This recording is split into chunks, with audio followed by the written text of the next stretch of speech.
I'm Jules Ostara. Thanks again for joining me. If you have played along through all four for Inktoberfest, I hope that you have come up with some cool creations for yourself as well. If you've just enjoyed watching to see how the supplies work and react and what I use, and maybe pick and choose something that you might like to explore later, that's cool too, whatever works for you. I'm glad to just be able to share in this way. And if you have found value in it and you think that some others might as well, if you have any creative art friends who you think might appreciate this, please feel free to share it with them. It is really helps when others share what you have found value in so that they can then find it in all the vast amount of wonderful, abundant information that sometimes feels a little overloading and overwhelming, but yet it also means that we have access to be able to grow and co-create, explore, and share together and learn together in this way and play together in this virtual across the many miles of this amazing planet way. So I thank you again for joining me. Please share if you feel called.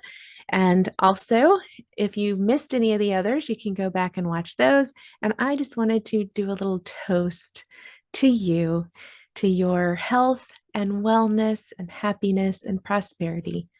Cheers. Opening the last in the 12-pack of alcohol inks I had for Inktoberfest. I was going to use those repurposed plastic pieces underneath and changed my mind just since I did that in part 1. You can see that there if you want. I decided to use Yupo paper instead for this last one and give it a whirl with the Lazy Susan underneath. And since I had not done this before, I put it in a cardboard box that was big enough in case when I spin it, it would splatter. It probably was not necessary in the end. That is an extender. And then I also had a few other India inks and acrylic shimmering inks that I thought I might use. I tried them in my first try and did not love it, so you don't really need that if you're going to play along. That's just a chopstick to help spin it if you didn't want to have your hand down in there getting dirty. And I did protect the Lazy Susan with the cling wrap. So I'm skipping past most of the first try, just showing you one spin since it made the splatters, but I decided to share my favorite with you instead. However, I was able to transform that one into something I love, which is this, and that is going to be in the more in-depth ink course that I put together. If you'd like to join me for that, link in the description below. So here's take 2, which was my favorite of the ones that I did with the Lazy Susan. I decided to only use the extender and alcohol inks on this one. So first I covered the entire piece of Yupo with the extender. Then I added a little more because I felt like that might still not be enough. Learned from the first try that I probably needed more of that. And then just the alcohol ink instead of mixing it with any of those other inks, which I had done in the first one, and I think might have made it not work quite as well. So just the extender and alcohol inks in this one, those few colors that I had opened from that package, which I think are red pepper, oregano, and mushroom. And you can see they're spreading out some on the Yupo before I even spin it because that extender is underneath, which helps them to do that. And then giving it a spin, giving it a whirl. First one, and while it did pull it out, it was not as much as I expected it to be, and you may not want to watch the spinning if you get motion sickness like me. I had to turn away while I was doing it myself. And then coming in with some plain clear 91% alcohol to see if I could get it to flow a bit more. In that first one, I had to make it really fluid before it spun all the way out where it flung it onto the paper that I had in the box. So using the supplies that I had, it's a more subtle centrifugal pull that you get from it, the marks that you get, yet it's still turned into something that I love. So I decided to come in and add a bit of yellow. I think that's either a butterscotch or a honeycomb from one of the earlier packages before giving it another spin. So close your eyes if necessary for a few seconds, but I wanted to leave it for anyone who wants to watch that part. Okay, it's slowing down and stopped spinning now. That was to warm the center back up some, where I had come in with the clear alcohol and it had pushed most of that red further out on one of its spins. So really playing and experimenting with the process. Again, this is my second one. The first one I did not love, so I decided to give it another shot and share my favorite with you.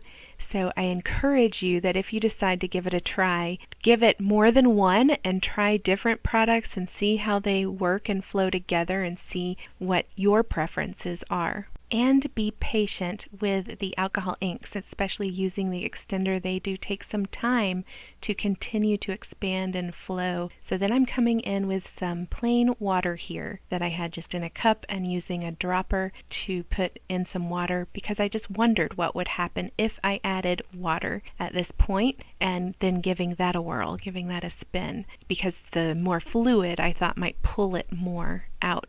Didn't have a big effect. It mostly sat right where it was. So I don't know if the alcohol was resisting it and that's why. But I just continued to add a little bit of it there around that edge of the red. In hindsight, it may not have been the best choice. This one did have a little bit of flaking at the end where some of the stuff flaked off of the paper, some of the color. It still was something that I love and works okay for me, and once I seal it, I think won't be a problem, but I did want to share that that did occur. And I don't think the water helped much, so you might leave that out if you're playing along. Now coming in with some more of the mushroom color and some of the oregano as well to fill the rest of the paper, yet preserve some of the white areas, leave some of that lovely bright white from the paper showing through as well. It helps these more neutral colors to shine, I think. And coming in with that shape, those curved lines, goes along with the spinning energy, I think, that's flowing out that way. It might even help to emphasize that energy and the spinning flow. So coming in here with some more of the 91% clear alcohol that I have just put into a small tip applicator bottle before giving it another spin, see if that will help it flow a bit more. And I don't think this one went too far off the spinning wheel at all during the process. So again, probably not necessary to put it in a box like I did. But you never know what product you might try that could have a very different effect. Once I had it set up, I did several and experimented with all different things. So it's nice for that just not to need to worry about it making a mess elsewhere. So I was using the clear alcohol again to make a few minor adjustments with the paintbrush to change a few of the darker lines and move a little bit of the ink around. It's that dance that I love in this type of process between the unpredictability with the spinning wheel and then having some intentional marks and choices in the composition with the paintbrush or your fingers or whatever other tool you might use. This one's starting to feel very close to finished for me, so I'm just looking at it from a few different directions, and the spinning wheel's nice for that, makes it easy to turn it this way and that, and then focusing in on the areas that I really love and enjoy, looking at those, and then any areas that I feel might need a little minor adjustment or change. So coming in with that plain clear alcohol again, but this time dipping my brush into a bigger bottle of it for just to move a few little lines right there in the white area that were distracting from the overall flow of the piece. I'm really happy with it right there. It could have probably been finished. I love these tiny little details that you get right there from the spinning, from the force that it went that direction. I just decided I wanted to bring in a little bit more of the rich color in a few areas and maybe make a few minor adjustments to how the eye flows through the piece with the way that I extend a line here or there. Using that clear alcohol again to help guide some of the lines as best I can in a few areas or clean up a few areas here and there.